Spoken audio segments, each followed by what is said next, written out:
Hi, everybody. This is Jim Cornette, pro wrestling legend, and you're listening to the Book in the Territory Unprofessional Wrestling Podcast. This is the artist formerly known as Daryl Van Horn, James Mitchell, the Sinister Minister, and I'm here to let you know I would rather slam my cock in a car door than to miss the dulcet tones of Hard Body Harper, my illegitimate son, on Booking the Territory podcast. Woo, Messi, this is professional wrestler Jimmy Valiant, the Boogie Woogie Man. Tell my people and my brothers and sisters, don't you dare miss Booking the Territory. Oh, yeah. This is a one-man gang. You're listening to Booking the Territory Pro Wrestling Podcast.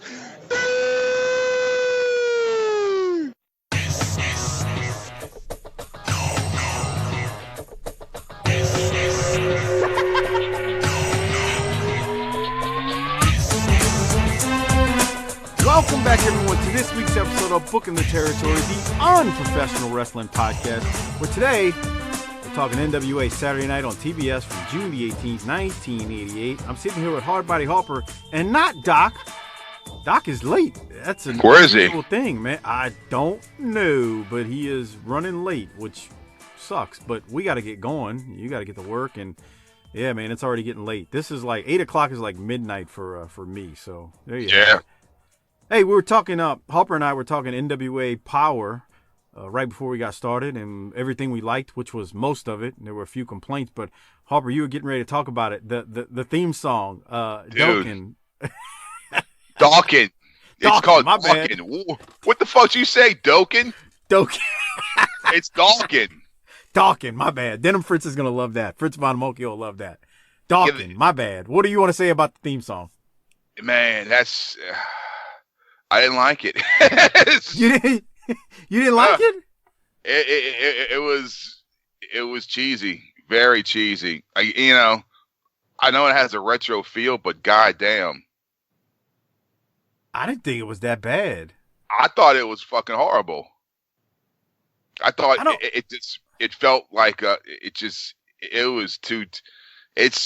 felt cheesy to me. So let me ask you a question. Obviously, they're not going to use the original. What would sound I don't better? know. Something more modern? So I guess something more modern, but something I would. You know how Smoky Mountain starts off? It has that. It sounds more with the horns and it sounds more. I don't know what you want to call it. No, I think I know what you're talking about. More like that, the or original more like an updated version of something like modern rock. I got you. Not something from 1988, bro. It's just, Wait, let me ask you a question. Is that song old? That they? I think it's from 1988, huh? Come on, bro. All right, I gotta Google it. I don't know. It's something in the fire. I don't know what the fuck it was, but yeah, that theme song was just Everybody I saw said they loved it on. They probably would because they're fucking dorks. Okay. Who? Well, I don't know. I don't want to misquote anybody. I think Fritz I bet Steven Jaworski liked it. I tell you what, he didn't miss it. Yeah. I do not know how he watches everything, Harper. Well, yeah, because I don't know. I guess he's married, so don't say he ain't got a life. He got a wife, and that takes half the time right there. That's just fantasy football. Oh, maybe so.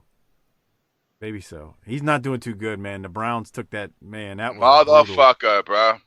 Oh, fucking, what's his name? Baxter. Baker Mayfield's hoe ass. Man, they took a beating at Frisco last Monday. Whew, boy. If they go down 2-4, they're fucked.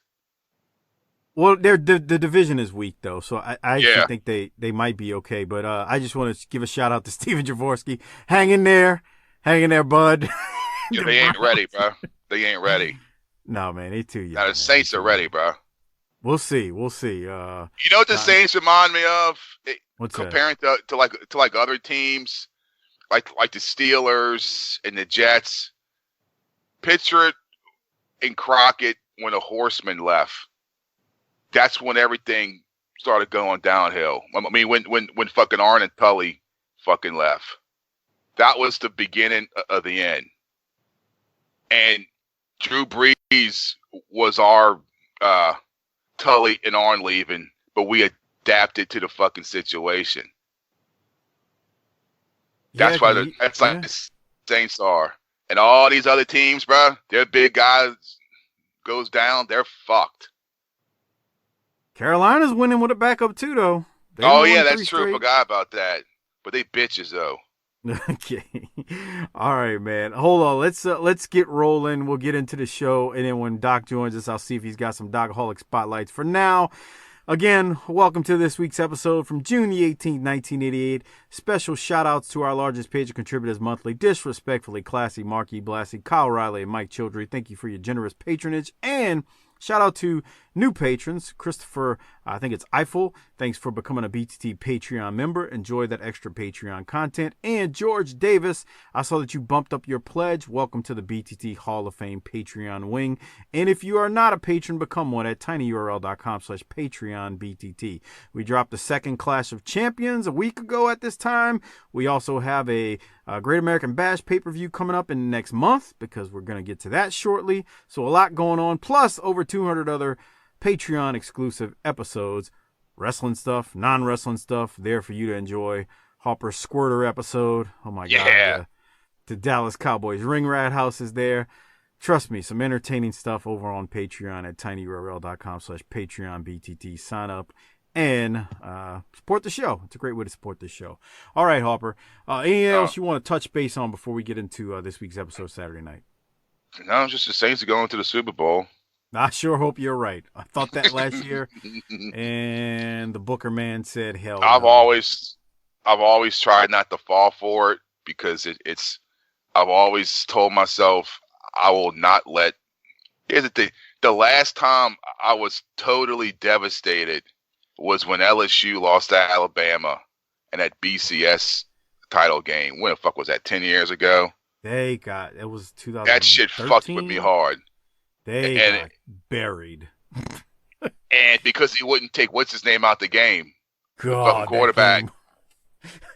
And ever since that shit stuck with me. And ever since then, I said I will never again allow sports to dictate my happiness or my fucking sorrow. Fuck that shit. Because rather they win or lose, you still gotta get up and go to fucking work tomorrow. Yeah. You know. Right. Yeah, so I always tell myself that when the Saints start, then they're, 5 in this, and they win their division, then they win that playoff game, and then you start thinking, bro, they're 2 wins away. And then they get another win, then I'm like, fuck, I'm just like everyone else now, bro. I'm wearing a t-shirt fucking 7 days a week, and then when that game time starts, I'm at the bar like everyone else, hollering like an asshole, and then when they lose, I'm like, I fucking fell for it again. Bro. It's like when fucking Lucy pulls the football away for fucking Charlie Brown. I fell for it again. Motherfucker. Oh, man. I'm with you, man. I'm in right in the same boat. I fall for it, too. I had people sending me condolences last year after that Rams game. I'm like, hold on. Let's put things into perspective. Nobody died, you notice, okay? Since they got that fucking rule now to where you can throw a flag for a pass interference to challenge it, no one's won that fucking challenge yet, I don't think. You know what makes me mad about that rule? I'm tired of people blaming it on Saints fans. The Saints didn't do it. If the refs would have just threw the damn flag, we wouldn't have this stupid-ass rule. Bruh, I'm telling you, somewhere down the line, that rule is going to bite us in the ass. Karma's going to bite us in the ass for that shit. It's either going to be during the playoffs or somewhere. Someone's going to challenge it, and they're going, oh, fucking Eli Apple, pass interference. I agree. It's going to get to us. I already know it. All right. Did you watch the NWA doc? No. I watched the fucking Cowboys get smoked by the Packers after Mike and I sat. The highlight of my weekend was Mike and I, the Menace and I, sat there during SMU's 3 overtime win over Tulsa, texting each other back and forth, watching the game. When I got to tell all you assholes out there, first of all, leave Lance alone. And second of all, Lance wasn't even watching the SMU game because he didn't give a shit. But Mike and I were both watching it, texting back and forth. And Mike goes, man, you guys are going to take care of the Packers, man. Come on, it's the Packers, and y'all can run the ball. And then we come out and get smoked like motherfucking bitches. He was, and Mike thinks that he can get me worked up by saying, nah, y'all are going to be fine. Cowboys are gonna be fun. Cowboys are dog shit, pal. I'm fucking pissed. Wait, I'm more hold pissed. on.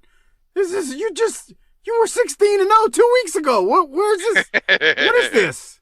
I was working for the good of the show. People still like heel, Doc. So I was working, man. We're in 8. We're in 9. I told you I'm gonna stay consistent with what I told you yesterday or the day before.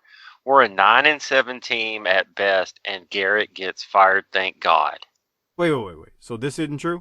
And here's the thing, guys. I was going to say Cowboys 16-0 in Super Bowl, but Mike said I couldn't do it. So then I went with they'll go 8-8.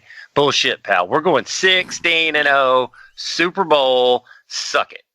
That's so glorious. That's nice. Right. Go back to the SMU game, Doc. I mean, that was great, man. That was the highlight of my weekend, man. We were sitting there chopping it up, talking about SMU football, man. Who do they play next week? I don't know, man. I live week to week. We ain't got to Saturday yet. Let me tell you something. So I talked to Lance Saturday night. That sumbitch didn't even know SMU was on when I was on the phone with him, and he wasn't working. I just was like, because I just called and I had to ask him something. I actually wanted to ask him about the Tulane SMU game. It's not till November 30th, and I was like, hey man, you got any hookups with tickets? You know, I ain't trying to pay for tickets to go to that shit, but I'll go if I got a free ticket. And he was like, tickets to what? I said, SMU Tulane. He's like, you can get them tickets for so cheap? And I said, are you watching the game? He's like, what game? I said, SMU's on right now. Oh, they are?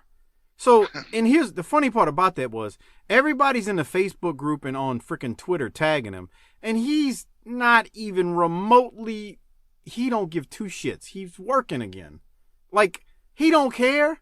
Yeah, he cared when he went there, but he cares as much about his SMU football as Doc cares about North Texas where he went. Come on, bro. Whoa. I thought that was kayfabe.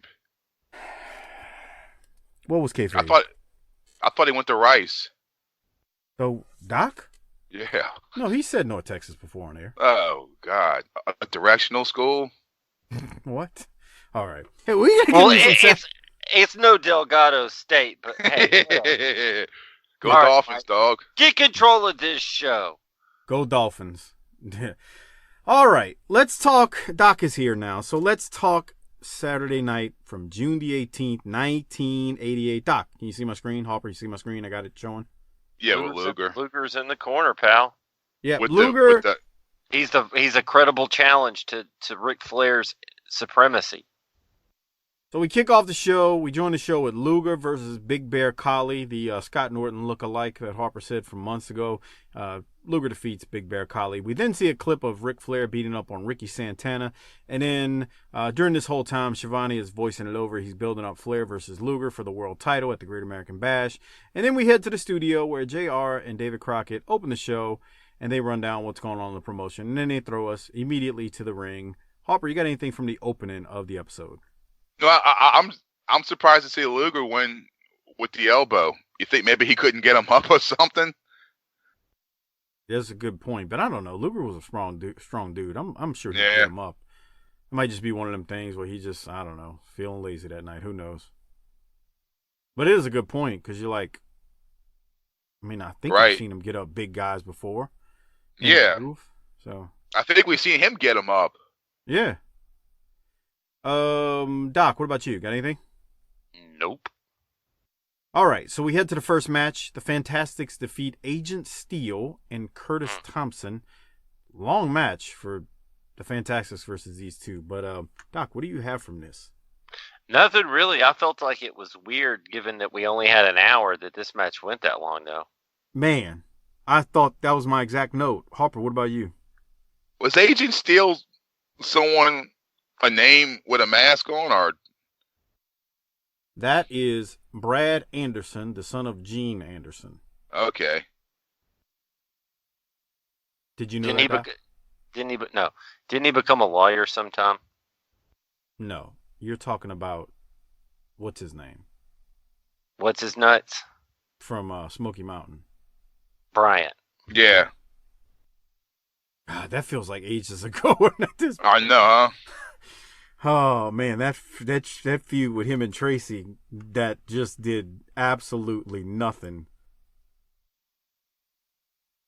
Poor bastard. Yeah. What do you want me to say? Nothing. You seem tired tonight. I don't know what's going on.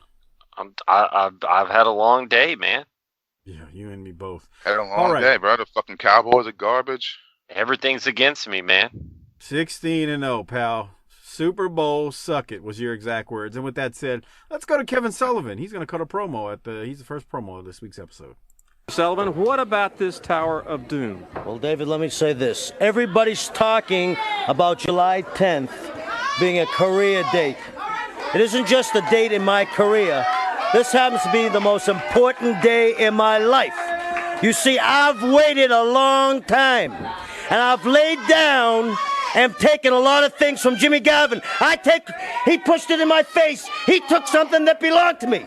Jimmy Garvin, I've laid awake nights, sweating, thinking, how can I get you back? How can I get you where it hurts the most? Right here, Jimmy Garvin. You see, whether you want to believe it or not, she's got to make a statement soon. Patty's going to come out and tell the truth.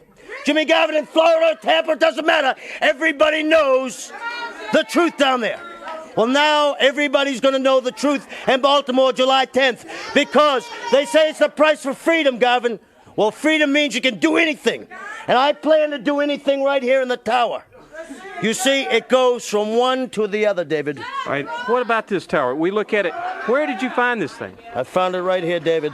You see, I am a man that knows that history repeats itself.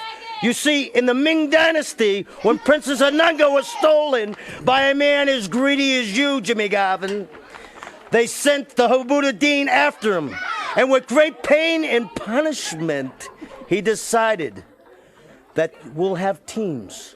5 on 5. 5 enter on one side, 5 enter on the other side, but only 5 leave. Right. You mean the five teams, one on either side, they will come up the ladder up to the top. Is that correct? That's correct.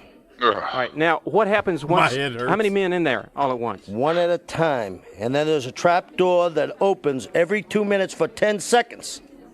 All right, wait a minute. Let's show these people. All right, they come in, they enter here, and there's a trap door. They drop down to the next. What happens then? They drop down to the next one. It could be 2 on 1, 3 on 1, 3 on 2, 5 on 2. But then in the bottom, she has the key. You see, she has the key to both of our lives, Jimmy Garvin. But in Baltimore, she'll be holding the key. And the first team out, 5 members, will be the winners. And Jimmy Garvin, if you don't believe me, why don't you ask Patty where she was last night? Well, ladies and gentlemen, more action to come right after this. Too many fucking rules, man. Too many rules. Like I said before, it's like watching Cops and the cops talking to the crazy drugged out guy. So like, so where were you? I was up on a roof and I had 5 people up there. So how'd you get down? There's a trap door and we can only go one at a time. And Precious has the key. Bro, I still don't know what the fuck is going on. And that fucking picture that he had fucking looked like the map from the Goonies. I still don't know what's going on with the Tower of fucking Doom, bro. I still have no fucking clue. I don't even think anyone there has a fucking clue. Doc, your thoughts? I like the first part with the map and the craziness, and then he showed the structure, and that kind of didn't help. And it's like every town in this part of the world has you go out to Goatman's Bridge and honk the horn 3 times, and the Goatman comes out kind of thing. That's what this reminds me of. Too many damn rules, bro. He took your woman. Stick your spike in the side of his throat and take her back. Come on. Too many damn rules, man. Too many damn rules. I'm lost. You gotta keep this shit. You gotta. What does Harper's voice sound weird? Like he's fucking doing some deep throat torment shit. It's all modulated and low, like they're trying to disguise it on a whistleblower. Exactly. That's exactly. I'm the whistleblower from the Ukraine. That's exactly. I'm that motherfucker. Harper, I got the recording on my little fucking Sony fucking tape player. I got all that shit. He's Harperinsky from. This is awesome. He's gonna have to listen to this back. We're not doing that. I don't know why his voice sounds like that. I thought I was having a stroke when he was talking about the Tower of Doom a minute ago, but apparently it's real. I thought it was Skype for a second, and then when I called on you, I was like, let me see if Doc sounds like that. But you sound normal. Oh, whoa. Well. We got to keep rolling. That sounds awesome. Okay. Too many damn rules with this Tower of Doom, and the best part about it is if you have never seen it and you're out there listening, just wait till you see the damn Tower of Doom. That's all I'm going to say. And we go to the next match where Nikita and Dr. Death defeat Max MacGyver and Bob Riddle. Doc, anything from this? No, sir. Harper, anything from this? No. Whoa. And thank God there was no promo right afterwards. Oh, wait, there's Luger. This is weird. This is awesome. It is. It's kind of like he's put some kind of filter on this thing because. Hold on. Harper? What? It's like. It really sounds like. You probably just fucked with it. No, I've not done anything. What it sounds like is exactly what Doc said. It sounds like you're like. It sounds like when you turn. It almost sounds like when you turn the podcast to half speed, but you don't. It didn't slow down, but it has that same. Oh, like when the tape deck, when the batteries would get dead, and it'll start. Only enough to make it weird, not enough to be. Yeah. This is fantastic. I can't tell if you've eaten some edibles or I have. Oh my God. Okay, let's keep going. We got Luger. I really don't have anything from it. He wasn't bad. It was meat and potatoes. What did you have anything else, Doc? Yeah, hold on a second. Let me get my passcode in on my phone. I actually had that. I didn't have anything either specifically, but this is 2 weeks in a row where I said he wasn't bad again. You know, I thought he was decent here. He has some emotion about this, and you don't have to play it, but I call it like it is, just like the Cowboys being 9-7. Man, Luger was good there. Harper, what about you? He keeps his shirt on, doesn't he? I feel like I'm in a Cheech and Chong movie. Yeah. That sounded like the Incredible Hulk. This is fantastic. He does keep his Doc. shirt on. What, Harper? What do you call a wandering nun? I don't know, Harper. What do you call a wandering nun? A Roman Catholic. Come on. Look at this asshole on the screen. Yeah. Who the fuck is it? God, I bet you that fucker did fucking coke. He's some fucking yuppie fuck. I bet he drives a fucking Audi. You seen American Psycho? That's all I'm saying. American Psycho. I bet he likes fucking Huey Lewis in the fucking news. I wish you could hear yourself right now. This is awesome. It is fantastic. My God. Oh, man, this is completely unplanned, unscripted ridiculousness. And this guy's going to tell you about market share and digital platforms. Yeah, whatever. You check your fucking newspaper. Yeah, okay, bro. I'm going to get right on it. It's good to see that everybody in the promotion didn't forget to stand there like assholes when the Road Warriors come out while they were in Japan. Oh, this poor fucker. Bro, watch this strike. Look. He fucks that up and watch this fucking strike right here. What? Bitch. Popped him in his jaw. They were making fun of Steve Chamberlain, who promotes the Bash at the Beach, promotes the Great American Bash pay-per-view and tells us you have to order it via pay-per-view and you can't see it on regular TV or cable TV. So he wanted to stress that you have to order it via pay-per-view. The Road Warriors then come out and just destroy JC Wild and Robbie Allman. This was the same 30 seconds and done type, actually less than 30 seconds and done type thing you'll pretty much see from them. Let me get it queued up. Doc, do you got anything else from the match while I'm getting the promo queued up?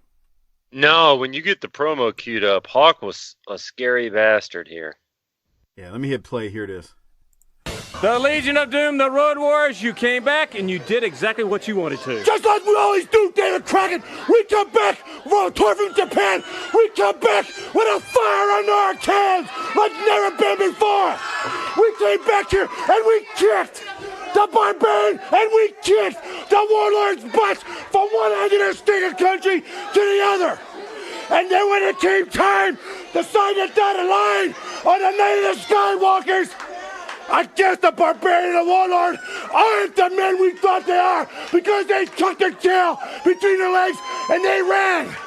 But you, Paul Jones, you consider yourself the powers of pain. You consider your mind the powers of pain. So you got out of the Koloff to go to Russia. And you bring back some 6'8", 350-pound Russian. Well, we're going to see just how bad he is when he falls flat on his stinking bald head from 30 feet up in the air, ain't we, Hawk? When the kitchen's too hot, you get out.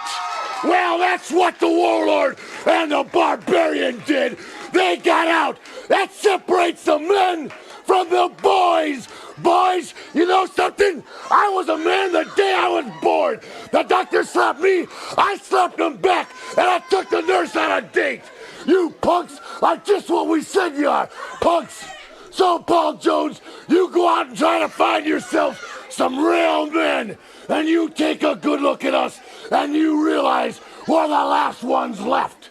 Hey, Paul, understand in Chicago on the 9th, there's going to be a tournament for the World Six-Man Tag Team title. That's right. We're looking forward to that, David, because those...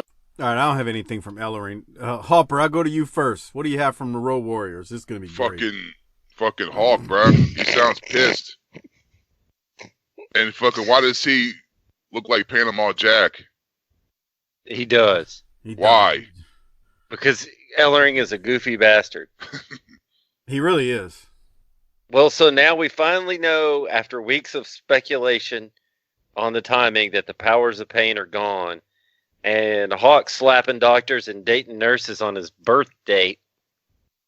He's on it, pal. They're the last of the real men, Jack. Yeah. What did you think of Animal's mohawk, Doc? He's got it really spiked up here. I don't care about that kind of shit. It's been growing out. And that kid right there is wearing the shirt Kevin Sullivan should have been wearing. Didn't Sullivan have that shirt on? Yeah, it was size fucking super small. That's how you show off the guns, man. Whatever, bro. That's how you seek gain. When you seek gains, you got to show off your swole. Doc, I'm stuck in between telling Harper to hang up and I'll call him back to see if it goes away or just have his voice keep sounding like this. I think it sounds great. I think we found a new character, Deep Throat Harper. Yeah. Slowed down. It's like he's half speed. It's amazing. It's like Thorazine Harper. This is great. So officially the Powers of Pain have deserted the promotion. The 6-man titles are up for grabs in the tournament soon, just for the record. We go to Al Perez with Gary Hart. He defeats the Dark Star. I've got nothing from it. Doc, to you. Was that your name if Menace to Society didn't work? No. Dark Star. Yeah. Okay. He ain't even got stars on his fucking tights, does he? You know what this sounds like? Yeah, he does. Yeah, okay. Harper, I can tell you what you sound like now. What? You remember? Oh shit! What's that movie? Fuck. Old School. Remember Old School with Will Ferrell and Luke Wilson? Yeah. Okay. Remember when Will Ferrell shoots himself in the neck with the tranquilizer? Yeah. That's exactly what you sound like right now. And he laughs like that. You're funny, man. I like you. You're funny, man. I like you. That's what this sounds like. This is either the best or worst show we've ever done. This is fabulous. Could be both. Oh, man. The sad part is, man, there's going to be people out there that think we planned this, and we didn't. Yes, you did. Yeah, we planned everything. We're scripted, 100%. Not this. All right, let's keep going. So El Perez defeats Dark Star, and then we get the next match is the Russian Assassin with Paul Jones, who defeats the Italian Stallion. So there you have it. We've got, I guess you could say, he's helping to replace who left with Powers of Pain. Doc, anything from this match? He's. What? Just say it. There's nothing it's not his fault. Well, and so here's my thing here. There's nothing wrong with this, but there's nothing exactly right about it either. Yeah. And the problem with it is that he's a victim of the fact that we had Petrov last time, because he's an upgrade over Petrov. It's just nobody cares. Yeah, that's what it is. He's an upgrade over Petrov, and I want to hear what Harper thinks about it. He's an upgrade over Petrov after what happened when he came in. And not only that, nobody cares because they had just been in this feud with the Powers of Pain for all these months, and the weightlifting angle was a fun little angle they did. And remember that episode? We gave it real good reviews. And then we get somebody who comes in who's now going to, I guess, take the place. And it's like, wait. You can't replace what just walked out the door and the angle you shot back then. Why should I care about this person? I mean, maybe if there was two of them, if there was two Russian assassins. Yeah. Yeah. Yeah, I mean, but not just this one guy, you know. Holy shit. You don't need to try to talk that way. It's still coming out that way. Do I sound like Rocky? Hey, yo, hey. A little bit. Hey, Paulie, I'm thinking about taking you. Yeah, how come your sister won't talk to me? Every day I go to the pet store, she don't talk to me. That's awesome. Fucking amazing, man. All right. Normally, we haven't been playing a lot of Paul Jones promos lately. Well, that's good. Yeah. But I want to ask y'all a question after we play this one. Here it is. Paul Jones, the Russian assassin, Ivan Koloff. You know, I was upset for about a week, but I feel great now. Road Warriors, you know that I am Powers of Pain. And in my organization, I will not have anybody that loses their guts. That's a shame to my organization. And brother, let me tell you something, Road Warriors. July and August, you're going to meet your Waterloo. Because, man, I want men that will get on top of that scaffold and throw you off. Ivan Koloff is the man that brought Nikita Koloff here. And I told Ivan, I want a man, a big Russian. I want a man with guts. I want a man that'll go up on that scaffold and throw the Road Warriors down. And Ivan has brought me 6'8", 350 pounds. This man is awesome. And Ivan, I want to thank you from the bottom of my heart. Comrade Jones, it is a pleasure. When it comes to Road Warriors, they must be put out, and they will be put out. It is so important, comrade. We have discussed many times to have a team or an individual that must take command without hesitation. Now, in the Russian Assassin, we have such a man. You see, Road Warriors, Paul Ellery, I understand the Road Warriors. They are afraid of heights. Well, they are certainly going to be afraid of this individual. The Russian assassin will stop at nothing. He fears nothing. And you can be sure of one thing. Ivan Koloff will be right in there, right with him. Led by Paul Jones, the greatest manager in all of wrestling. We have devised a plan to rid you, eliminate you all together, Road Warriors. And there is nothing, Paul Everett, that you're going to be able to come up with in the American bastions to stop us. Your Road Warriors are through. All right, ladies and gentlemen, the Great American Bash, taking America. Do either of y'all think that either Paul Jones or the Road Warriors buried Barbarian and Warlord with either of their promos since they no. I mean, because that's what you did. I mean, that's what they did when fucking Junkyard Dog left, right? When he went to WWF, didn't they kind of take some shots at him? Right, that's what I'm saying. Watts took some vicious shots at him, actually, but I don't think this was as bad as what happened with Dog. Man, he took pot shots at Dog. It was crazy every week. You have to explain it because they're gone. And so what are you going to say? Where's Terry Taylor? Where's Eddie Gilbert? Oh, fuck. Damn. I haven't thought about that in forever. That's true, huh? Where did Manny Fernandez go? Damn, he's been gone. They didn't talk about Rick Rude when he left. That's true, huh? This was, you got to remember something, though, with this. They're building this up to their next pay-per-view. Like, that wasn't a situation when those other guys just end up leaving. Oh, yeah, this feels like somebody got their feelings hurt. So, like, I mean, because this was supposed to be one of the big pay-per-view matches for the Great American Bash. They're going to have to shuffle on the fly now because of this bull crap. Well, the reason why they left was because they didn't want to do the scaffold match. Cornette said that, but I also think it was just because they were being courted by WWF and. Okay, because I was thinking, but they could have fucking maybe worked something around, make it a cage match or something, if that was the case. No, I'm sure they were like, we're not doing it, and then they got a better offer from WWF, and they were like, we're getting out of here.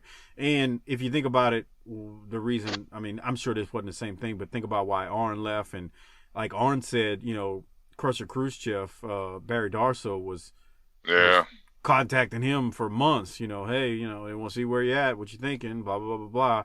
So I'm sure those guys did the same thing. Like, they were being contacted by friends they had over there, and they just like, screw it. Money sounds right. We're leaving. Man, I ain't trying to talk about the powers of pain. I'm trying to talk about what I'm seeing here. This shit was awesome that I'm watching right here.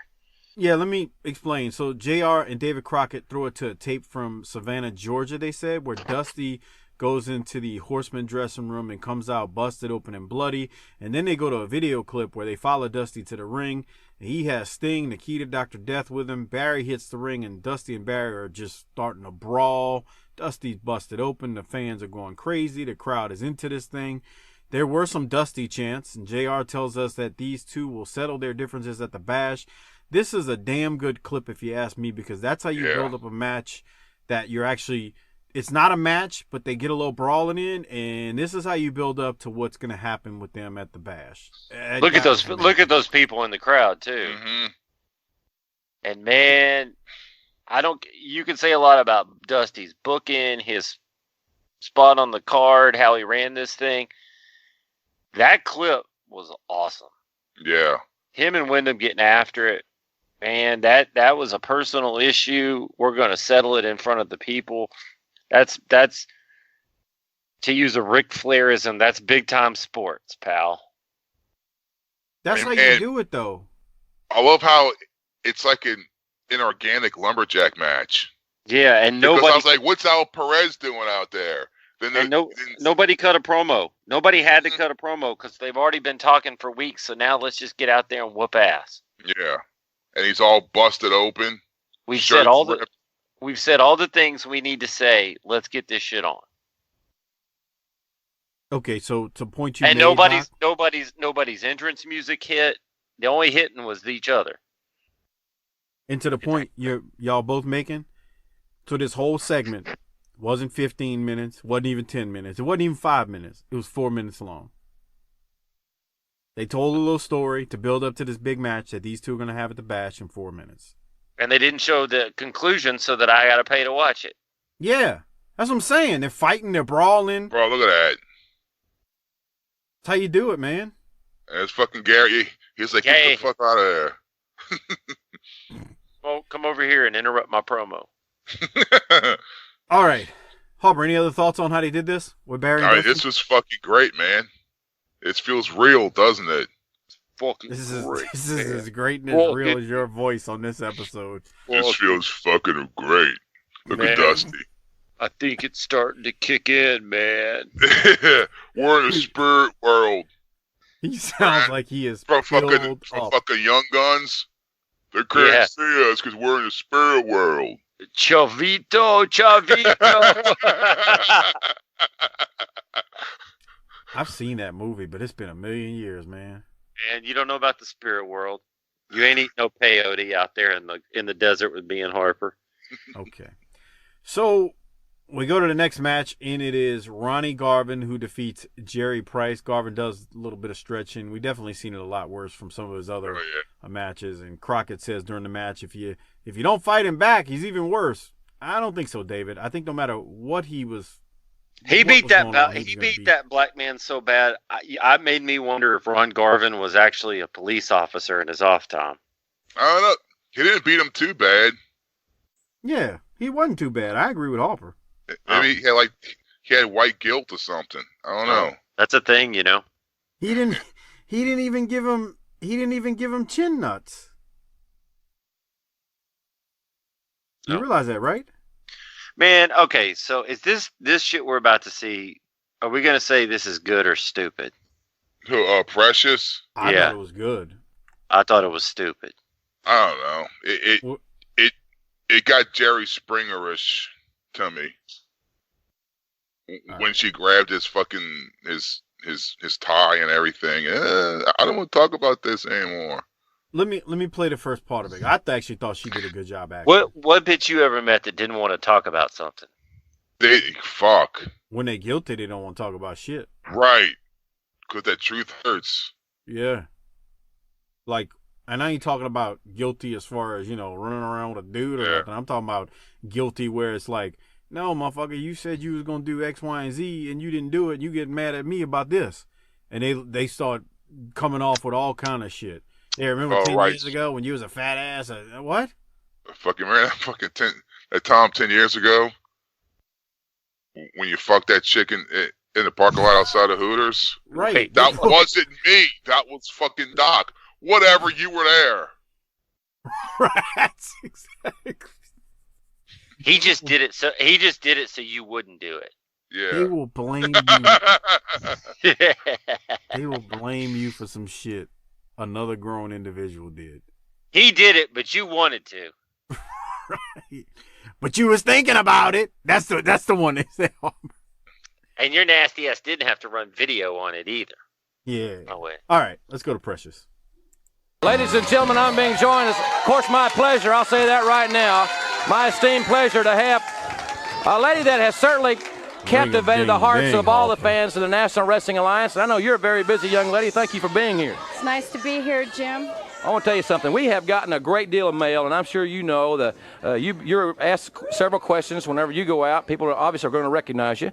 But people have written us a lot. We've gotten calls about your situation with Kevin Sullivan. And I think it's time for all the fans, not only here in the studio, but the fans at home, to clear the air. Yes. Let's ask them. I want to ask you some questions, and I'd like for you to answer them just as obviously as you always do, as honestly as you can, okay? We talked about Kevin Sullivan has alleged that you all have had a relationship in the past. Now, first of all, is that true or not? Maybe in Kevin's mind that's true. I'm not sure. In my mind, it isn't true. All right. It did not happen. It did not happen. All right. Were you at one time? And I've talked with him a little bit about this and tried to put a few pieces to the puzzle together. Were you friends at one point in time? Never. I don't know. Never. In Kevin's mind, like I said, whatever's left of it, maybe. So everything that he has told us and told here on television has been in error, let's say. Yeah.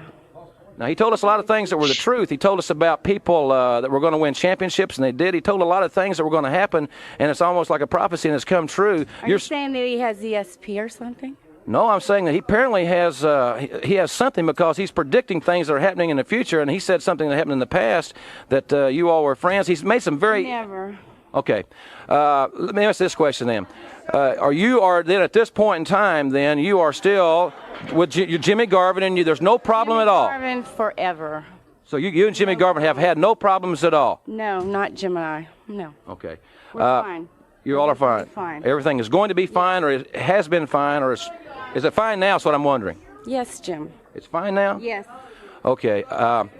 Well, I don't know if we're getting very far on this. First of all, you're saying that there's nothing between you and Kevin Sullivan, never has been, right? No. Not even one thing. Not in my mind. In his mind, like I said, maybe. All right. Not in my mind. The next, and everything. Even though we saw in Miami, you were very emotional with Dr. Death, who tried to help you. You got to admit that, and you slapped him in the face. And when Jimmy Garvin tried to take you back to the dressing room and help you one more time, you pushed him away. So that's why I'm saying, was there a problem, or is there a problem now, or have you worked it out, or what? It's worked out, Jim. It's worked out. So you did have a problem with him in Miami, at Miami Mayhem, but you solved that problem now. Jim. All right. Let's ask this question then. What about... Ask me anything you want. All right, let's ask... Just keep on asking. Not too long ago in Tallahassee, Florida, we saw a situation where you were taken from the ring physically by Kevin Sullivan. You didn't like that, I'm sure, right? Well, now listen, Tallahassee, remember. I don't want to talk about Tallahassee. That's the only thing I don't want to talk about. I hate Tallahassee. Everybody wants to know about Tallahassee. What happened? I don't care. Wait just a second. Kick his ass. I just want to keep your composure. Wait, no. No. I'm just trying to do my job. What happened in that? I want to know what happened in the room. What happened in the room in Tallahassee? Well, ladies and gentlemen, I'm sorry about this situation. All right, so Doc, I actually thought this was fine, man. She acted just like a woman would act when she starts spazzing out and gets caught. I just wonder if Tallahassee is Seminole for In the Brown Eye. Wow. Whoa. Well, come on. What are you, 12? Yeah. Crazy, man. All right, Harper, what did you have from it? She sounds like a woman lying to the cops, like when they pull over the fucking car and they get the prostitute, and it's like, so what are you doing here? Oh, that's a friend of mine. That's a friend? Yeah. He's a friend. What's his name? I don't know. Steven. Yeah, that's his name, Steven. She just sounds like she's fucking lying the whole time. Is she lying? I guess we're gonna have to wait and see, so stay tuned. But I thought she was great there, because she seems like she's lying. There's like a mystery going on. First she was comfortable, and then she starts getting uneasy. I thought she was doing... She sounds real. Yeah, that's what I'm saying. Yeah. But Doc, you said it was cheesy though, right? Very. Did you think it was cheesy, Harper? I mean, I don't know. When she starts pulling on this fucking tie that he got from Sears and all, and it's like, come on. Okay, I got you. Okay. Well, we'll keep going. We're going to have to stay tuned to see what goes on with Precious and whatnot, and see where this all leads. In the meantime, we got Arn Anderson and Tully, who defeat Don, Grundy, and Tommy Angel. I've got nothing from it. Doc, do you? Just they're the best tag team in the world. There's a reason. And let me tell you something. Enjoy them. Yeah. I was watching this when I first started watching it. I was like, is this it when they're going? No, they got a few more months. Oh, okay. They got a few more months, and something else to keep in mind. They do get involved with the Midnight Express and that feud stuff. Oh, yeah. Which Cornette and Arn talked about it recently. They both teams kind of wish it would have gone on another year or so, because they I don't know. I mean, we'll talk about this when we get there, but there was money left on the table. Would you agree, Doc? Oh yeah. Because these teams, God, the greatness of them both. But anyway, we'll get more to that later on. In the meantime, Ric Flair finally is making an appearance as we start to get close to the end of this week's episode of Saturday Night, and let's see what Rick's got to say. The World Heavyweight Championship is on the line in Baltimore on July 10th. Ric Flair, we've heard from Lex Luger. What do you have to say? Well, David Crockett, let's talk about what's really on the line. We're talking about the greatest commodity in professional wrestling today. We're talking about the National Wrestling Alliance taking this whole country by storm 8 days from today. We started out in Orlando, Florida, and God knows how I love the women in the state of Florida. But brother, between the 26th of June, we're talking Charlotte, we're talking Dallas, we're talking Tampa, we're talking Miami, and then Luger, we're talking July 10th. Baltimore, Maryland, we're talking about the World's Heavyweight Championship. And let me take this opportunity to explain to this vast American public what's coming down. In Ric Flair, you are looking at the man that this sport, whether you like it or not, has revolved around for 6 years, simply because, whether you like it or not, I have been your world's heavyweight champion. Now, the great American public sees this awesome structure of a man, 6'5", 280, the greatest physique of any athlete alive today. So, the imagination of the great American public says, this is finally going to be the guy to take Flair out. It's the end of Ric Flair. He can ride on his boat, he can drive his cars, he can count his money, but he's out of wrestling, because we all know that Ric Flair will never be second best. Ric Flair lives and dies for wrestling. So they also know that Ric Flair will settle for nothing less than a 1, 2, 3. No dispute. Ric Flair, because his ego is so vast, has to beat Luger. He has to beat the man they're calling now the greatest challenge of all time. Well, July 10th in Baltimore, Luger, it's for all the money, all the prestige, all the glory. But the bottom line is, to be the man in the greatest sport in the world, you gotta beat the man. And between now and July 10th, we're talking the Great American Bash. And you ask the Road Warriors, you ask Dusty Rhodes, my friend, those stitches you got in your eye now are nothing, because we will see to it you pay the price long before Baltimore. Woo! It's set for Baltimore. Let's go to the ring. I love when he does that crazy woo. Doc, what do you have from this? There's two things in there that I really liked, is that Ric Flair lives and dies with this kind of thing, which is what kind of he got a Rolex for last week. And then knowing that we're coming to the end of, the last couple of years of this world champion meaning what it had meant. When he says, for the last 6 years, the sport has revolved around me because I've been your world champion. That really means something, because like I said, we're coming to the time in a couple of years where that doesn't mean shit anymore. That's a good point. Yeah. Harper, what do you have from it?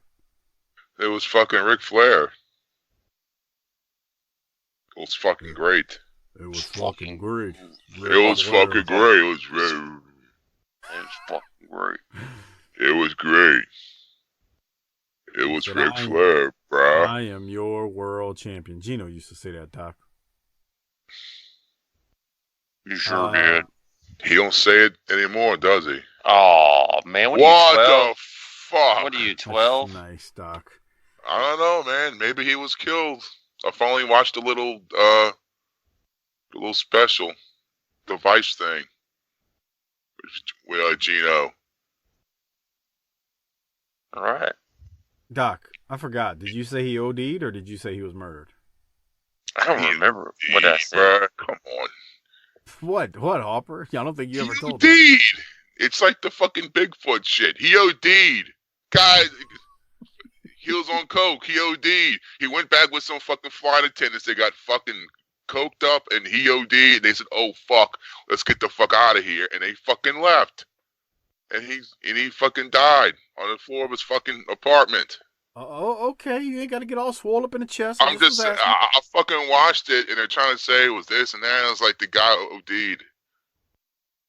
I mean, what do you want to say? I'm not a cocaine expert. I just was curious. I don't know. I tell you what I am an expert in. Loving Orange promos, and he's up next after Kevin Sullivan murdered Ryan Wagner. I thought you were going to say something about fucking Blue Chew or something. No. A fucking commercial. Why do you plug them? They're not a sponsor. Why did you even say their name? I don't know. Okay. Anyway, let's go to Arn, Tully, and JJ here. Ladies and gentlemen, the World Tag Team Champions, Arn Anderson, Tully Blanchard, with their manager, JJ Dillon. David Crockett, when you go into a civil war, you don't go in a civil war looking over your shoulder. You don't go into it demented, screaming, hollering, off the wall like Kevin Sullivan. You go in with a clear, cool, calm, collected head. Because any athlete, I don't care what sport you name, never competes 46 straight days at top-level competition. And the only way to come out of it with your health, with your life, and going in with the gold, the only way to come out with the gold is to use that same level-headed philosophy that we live 24 hours a day, 365 days a year. It starts in the morning, you hit the gym, you get it out of the way. Then it goes strategy in the afternoon, and when you get to work, you put your heads together, you come up with that winning formula. That's how you become a world champion. The Great American Bash to us is just another day for the four horsemen to shine. So whether it's Tampa, Dallas, Charlotte Coliseum, Baltimore, any major city across this country, we're going to be doing no different, no demented ramblings. And if you want to know the guy I referred to looking over his shoulder, no man ever won a wrestling match, Luger, looking over his shoulder. You can't attack. A frontal attack's the only thing's going to beat Ric Flair, and you looking for shadows coming out of dark alleys is going to be your downfall. Tell him, Tony. You know, Double A said so well, but you get it right down to that point. You focal right down on the one point. You talk about Baltimore, July the 10th. You and I have to defend our part of the Horseman Gold against Nikita Koloff and Sting. You know, Sting likes to come out here and beat on his chest. They all like to flex, and they all like to talk about how everybody else is going to help them. We don't need no help. We're the best team in professional wrestling throughout history. That's why we have these and why we can talk about it. So on the 10th, when you guys walk down that aisle, don't worry about Luger. Don't worry about Dr. Death. Don't worry about the Road Warriors. You two gentlemen, worry about yourselves. Prove to the wrestling world that you are something to be reckoned with.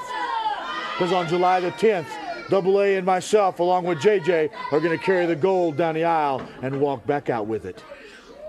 Ladies and gentlemen, 8-man tag team action coming up next. Doc, thoughts on Arn Tully right there?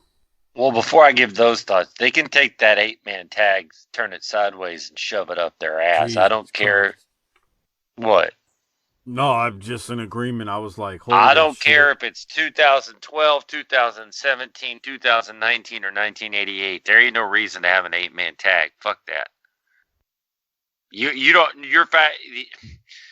Your faction ain't that strong unless you're facing the Horsemen. It's still just bullshit. Let's waste some time. That's right. So back to Arn and Tully. I thought both of them were just phenomenal. I don't know that either one of them gave the toot line that we remember, but the blueprint's there on how to do this stuff. Arn told you what wrestling's all about. Wrestler ain't ever won a match looking behind over his shoulder.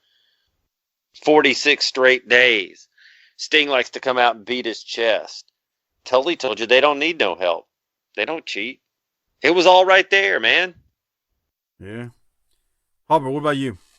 It was great fucking Arn. It was so great, man. Poor old fucking Lex is going to be looking over his shoulder, and that's where he's going to fuck up. You got any more Quaaludes, dude? Brother, you got any more of a Somas, brother? Bro, I'm so fucked up, dog. I can't feel my nose.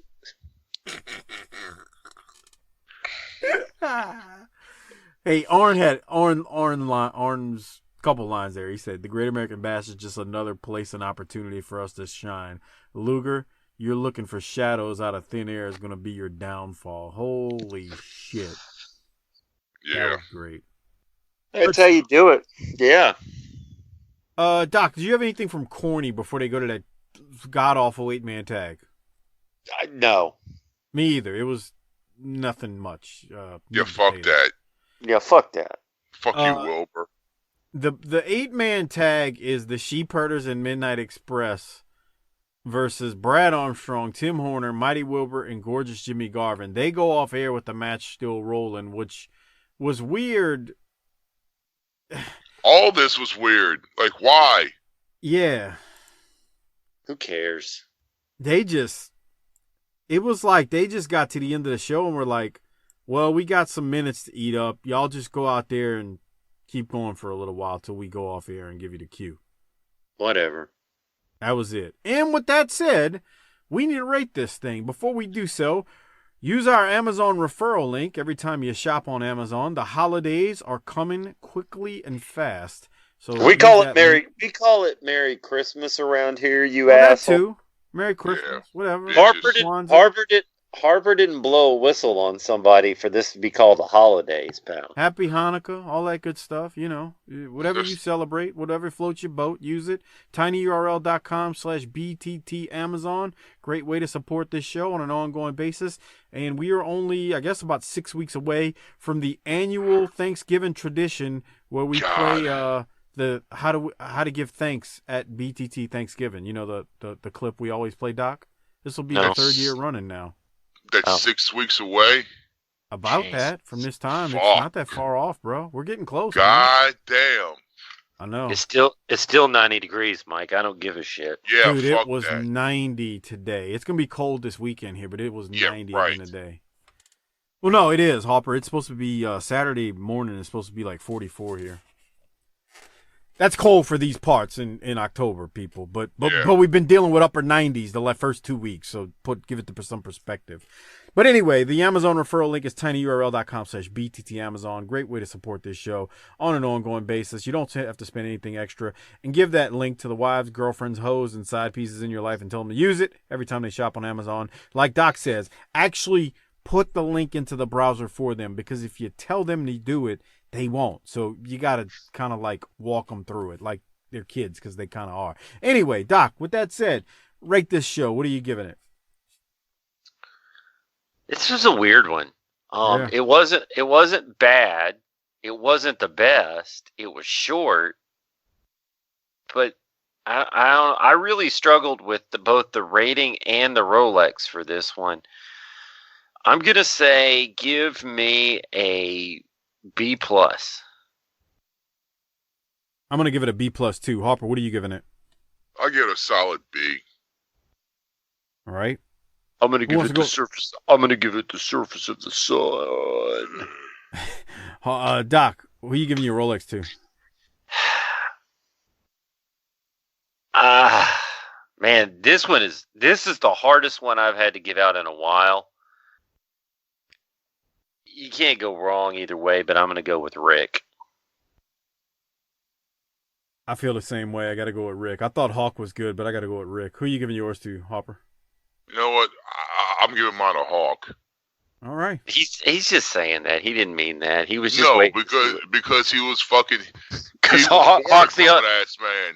Because Hawk's the only one here that has done more drugs than you. Yeah, bro. What if this doesn't come through on the tape, Mike, and we're sitting here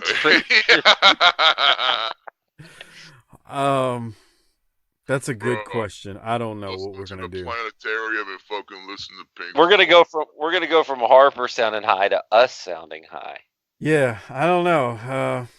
We'll see what happens, man. I think it's saying it's rolling and recording. So I mean, I'm getting sound coming from his side. And it happened after I joined in. I mean, because the first thing I heard of his 6-minute promo at the beginning was in normal voice.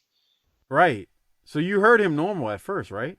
Yeah, absolutely. Yeah, that was weird, man. I don't know, man. It's just very weird. But shut up, Harper. Hey, fuck this. Hey. He sounds like Rodney Dangerfield, Rocky Balboa. Harper, Wildcat Sports. What's going on, man, at the Pontchartrain Center? What's the date? November 3rd. November 3rd. Who's going to be there, Harper? We're going to have Harlem Heat there. Honky Tonk Man's going to be there. Psychosis, Rob Van Dam. Harlem Heat, Buku Dow, Hard Body Harper. I'm listening. Okay. All right. Luke anyway. Hawks might be the fucking Ring of Honor Tag Team Champions by then. Him and Perry. Man, so we're recording this before that show in New Orleans this Saturday.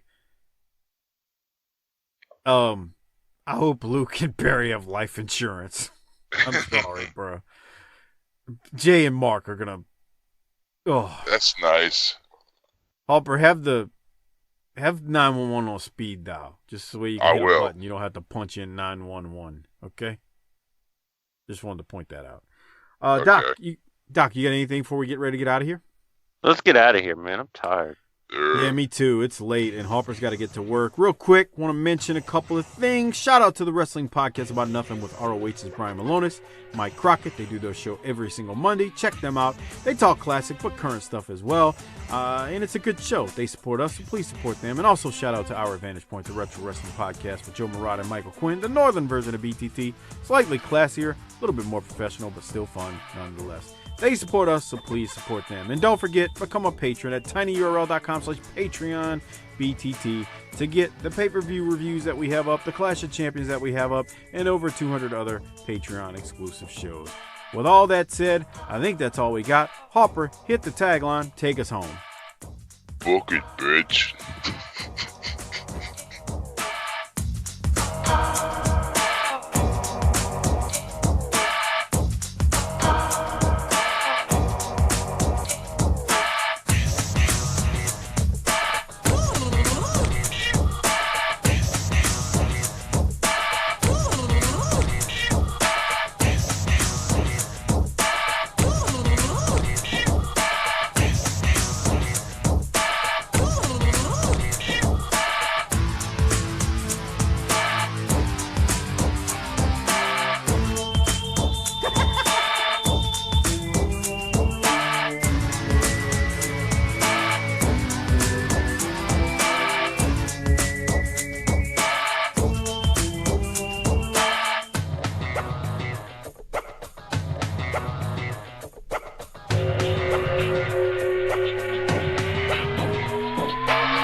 Out of here, I want to give a couple shout outs to our Hall of Fame patrons, but I do want to thank all of our patrons out there. Thank you for your patronage and your support.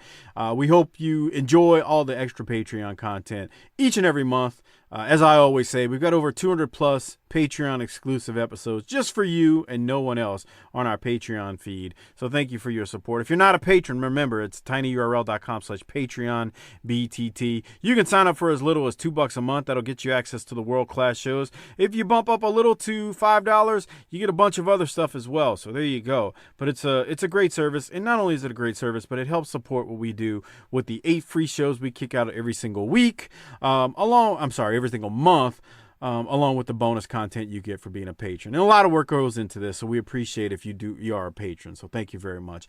Shout out to the Hall of Fame patrons out there. The list is growing. George Davis, Kevin Carter, Michael Angel, Bob Richards, Rocky Suazo, Christopher Champer, Will Harkey, Robbie Dyson, Rick Beebe, Brad Duneifen, Tom Schlegel, Coach Joey Chase, a.k.a. Willie Chase, Steve Malbasa, LaRon Brown, Kenny Beiersdorf, Glenn Abbott at GA WrestleNut on Twitter, Bobby Murray, Marlon Mueller, a.k.a. at Half Pints Point. Keep cutting them promos, kid. Josh Warren, Everett Starr, Mike Childry, Kyle Riley, Disrespectfully Classy, Marky Blassie, Craig Norman, Johnny on Patreon, the great John Dean, who is at YRC21 on Twitter, Josh Dunn at Ryan in Auburn, good old Justin, Robert Smith, Joseph Ice, Tim Morecci, Adam Price, Brian Evans, Mark Wilson, Armando Martinez, David Jordan, Jesse Jacobs, Chris Myers, Gerald Green, Mitchell Johnson, Mike Prue, Will Parker, Jeremy Bryant, Classy Alex, David DeVries, SV Pageant, Bill Salsa, Big Rich at Spyboy Sports Cap, R.E. Miller 39, Jay Shiny, Ruben Espinoza, Merciless Jones, Jesse Lucas, Chris Browning, Justin _Andretti, Coleman822, Marty Howell, T-Hog94, and Godbold Unreal. Thank you for being Hall of Fame Patreon members. Appreciate that. Your support is very much, like I said, appreciated. Also, before I get out of here, check out the Bottom Line Wrestling Cast with Mike Prue and JV. They have a podcast series. They've been doing it for about a year now, where they are breaking down the WWE career of Stone Cold Steve Austin month by month and on a weekly basis. New episodes are released every Wednesday morning. They're available on most platforms, including iTunes, Stitcher, Spotify, Podbeam, and Google Play.